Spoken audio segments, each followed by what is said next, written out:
31শে মে রোজ রবিবার Benapole border checkpost সকালবেলার দৃশ্য দেখছেন। আর আজকের কিন্তু যাত্রী অনেকটাই কম আছে, লাইনও কিন্তু আপনারা দেখছেন, যাত্রী কিন্তু খুবই স্বল্প। আজ কিন্তু ঢাকা কলকাতা যে সার্ভিসটা থাকে সেটা কিন্তু আজকে অনলি একটা গাড়ি আসছে, সেটা হলো গ্রিন লাইনের গাড়ি। রবিবারের দিন থেকে কিন্তু শুধুমাত্র একটাই সরাসরি ঢাকা কলকাতা গাড়ি যায়।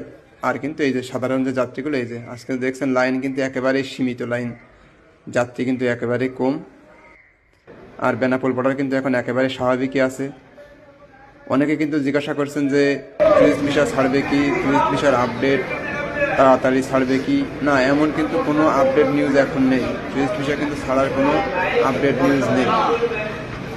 এখন শুধুমাত্র এখানে যারা আছে তারা মেডিকেল, বিজনেস, ডাবল এন্ট্রি, তীর্থ, স্টুডেন্ট, এই বিষয়গুলো কিন্তু এখন ভারতে যাত্রী প্রবেশ করছে।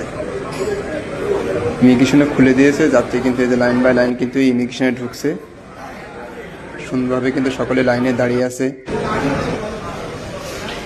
শুধুমাত্র কিন্তু সকালবেলায় কিন্তু এই ভিড়টা থাকে, তাছাড়া কিন্তু সারাদিনই কিন্তু বর্ডার ফাঁকা থাকে।